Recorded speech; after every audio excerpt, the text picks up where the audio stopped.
Canadians are always dreaming up a lot of ways to ruin our lives. The metric system, for the love of God. They're just Canadians. Yeah, they're practically the 51st state. Okay, so that's a clip from the 1995 comedy Canadian Bacon, check it out, where a fictional U.S. president stokes fears of Canada in order to distract voters from other issues. Now, 30 years later, the U.S. and Canada are finding themselves divided by a very real trade war, a trade war that Canada is vowing to win. We didn't ask for this fight, but Canadians are always ready when someone else drops the gloves. So the Americans, they should make no mistake, in trade as in hockey, Canada will win. Okay, so that's Mark Carney. He's soon going to take over Canada's fight when he is sworn in as Prime Minister later this morning. Joining me now is Toronto Mike. He's the host of the Toronto Mic'd podcast. Welcome to the program, Mike. I appreciate having you. I want to ask you about this moment because I think just yesterday maybe we heard the president continue to talk about this 51st state idea. So how do Canadians hear it? Well, it's relentless, really, Audie. Good morning from Toronto, Ontario, Canada, by the way. So I have on my podcast, I have maybe 3, 4, 5 times a week, I have people over for in-person, long-form conversations about what's happening. And they may be politicians or musicians or broadcasters or comedians. Scott Thompson was here on Tuesday from Kids in the Hall and Larry Sanders Show. And without a doubt, in 2025, the number one issue in our hearts and on our minds is this threat of annexation. It's really number one. Nothing comes close right now. I was listening to your show and was actually struck in one episode by this public service announcement. I want to play it for the group.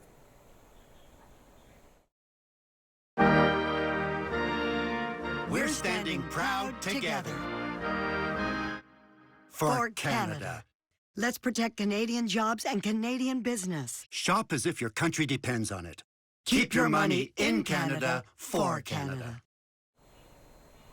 Can you talk about just personal spending? We hear boycotts, we hear about like whiskey being pulled from the shelves, but for like everyday people, is it reaching them in terms of like their lifestyle changes? Without a doubt, Audie, like if you go to the grocery store, you'll see suddenly people are reading the labels, right? Like this is a new thing. You see them looking really closely. Where was this product made? We're all trying to buy Canadian-made goods, but even more importantly, we're avoiding American goods. I know many people I've talked to are changing their travel plans. We just had March break here where kids get a week off.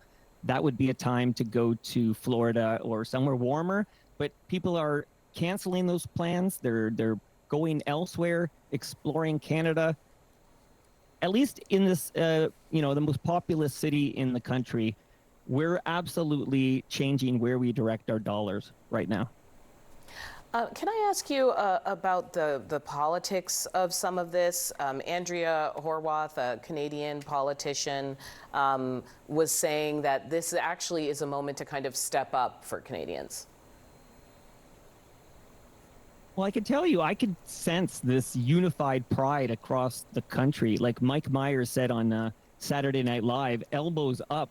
So we're all very unified, united.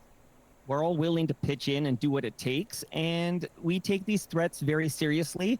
Nothing's more important to a Canadian than our fiercely independent sovereignty, and when that's threatened, we get together and we fight.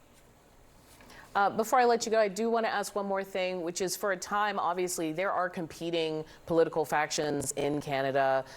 There was very much a conservative movement that was on the rise prior to this election. Is that starting to shift? Are fortunes starting to shift?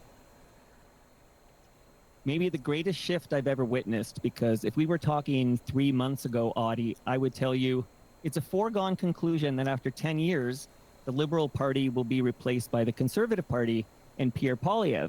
It's funny we're talking today, it's March 14th, but I don't know, in any moment now, Mark Carney will be sworn in as the new Prime Minister, our first new Prime Minister in 10 years.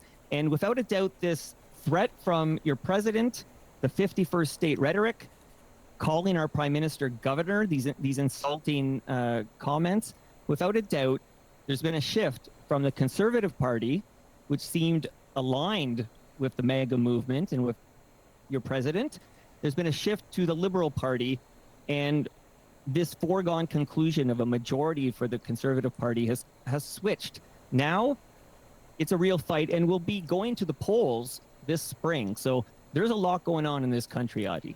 Nosedive. President Trump's tariff chaos plunging the stock market into correction territory, and he's apparently A-OK with it. No. You are not going to change your No, mind? I'm not. Look, we've been ripped off for years, and we're not going to be ripped off anymore. No, I'm not going to bend at all. Aluminum or steel or cars. We're not going to bend. We don't need their cars. We don't need their energy. We don't need their lumber. You have to run your own country. And to be honest with you, Canada only works as a state. It doesn't. We don't need anything they have. It's not just Canada, though. Wall Street also hates his new tariff threat to slap 200% tariffs on European alcohol, from wine to champagne.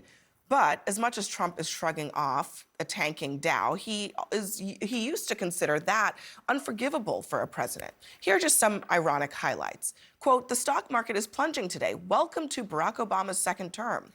Another quote, "Amazing Obama speaks, market goes down. But when Trump speaks, it goes up. The stock market is going down so much, Joe Biden may be the next Herbert Hoover. The markets are crashing. There was no reason for this. It's all self-inflicted." Another one, "If you want your 401ks and stocks to disappear, vote for Joe Biden." And on top of all of this backlash, more companies are now speaking out. Even Tesla is warning that tariffs could hurt them. This after Trump spent an afternoon practicing his Tesla sales pitch at the White House. Joining us in our fifth seat at the table is CNN Global Economic Affairs analyst Rana Foroohar. Rana, where to even begin?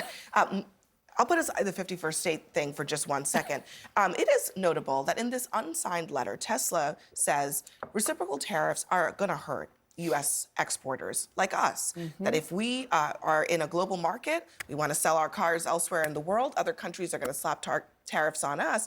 So the call is coming from within the house, so to speak. Absolutely, and Tesla's a company that's really been ailing anyway. It's got a lot of competition in China. There's a big Chinese automaker called BYD that's been eating its lunch in that market recently. About 2 weeks ago, the American Federation of Teachers, which controls about $4 trillion of pension fund money, retirement money for workers, said, you know, we're concerned about Tesla's share price. It's going to be falling. So I think it's very interesting that Elon Musk is now sounding the alarm about what's going on. Sounding the alarm, but not putting his name on it, I should note. Look, the Dow is down pretty significantly, and a lot of it is not really because I think Wall Street thinks that the economy is all that on shaky ground. They just don't have a lot of confidence in what's going to come next. Well, I think corrections are not unusual. I mean, during the bull market from 2009 to 2020, I think we even had 5 corrections during that period. We tend to have them every couple of years. It's not unusual. They tend to be cyclical. There are other signs, I think, in the economy that are helping real people. Wholesale inflation is down. Consumer inflation is down. Gas prices are decreasing. Mortgage rates coming down. Egg prices are $4.89 today. They were $6.55 on January 21st. We've seen manufacturing jobs in the last jobs report go up. Private investment announcements are going up. And a whole bunch of nutty climate regulations have been eviscerated by this administration. So the stock market is one measurement. It's not unusual for corrections to occur, but there's a whole bunch of green shoots that I think we could look to and say, maybe there's some optimism to be had. Isn't the premise of the Trump economy that businesses will have confidence to invest again and that they're going to feel that the government is trying to help them, not hurt them? I mean, they're literally saying that the opposite is happening right now. Yeah, I mean, look, if you I talk to many Republican friends that are like, well, I don't like Donald Trump, but he's better for the economy. And it's always, there's a significant amount of Republicans that are saying that. I actually think the administration's doing the best they can with the numbers that are coming out. I probably would be doing the same thing, kind of downplaying it, see where we actually go on this. But there's no doubt if the economy ends up going into recession territory, not just a stock market correction, it will be very hurtful to Donald Trump. And honestly, He has a fundamental misunderstanding of the role of tariffs. He really believes that the United States is going to get very rich from tariffs, and this is going to close the budget deficit. That's not the reality. Tariffs should be used if you're fighting real unfair trade practices, but not against your friends and not because you think you can raise money with it. Or because you want to annex a whole other country. Yes, you think you're William McKinley.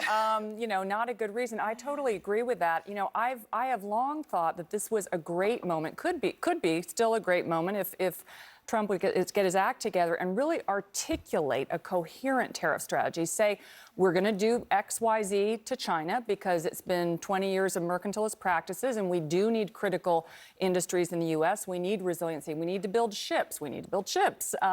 Lots of things like that. But to slap it on allies and adversaries at the same time, to not tell countries like Canada or Mexico clearly why you're doing this. I mean, fentanyl, frankly, that's not the reason this is happening.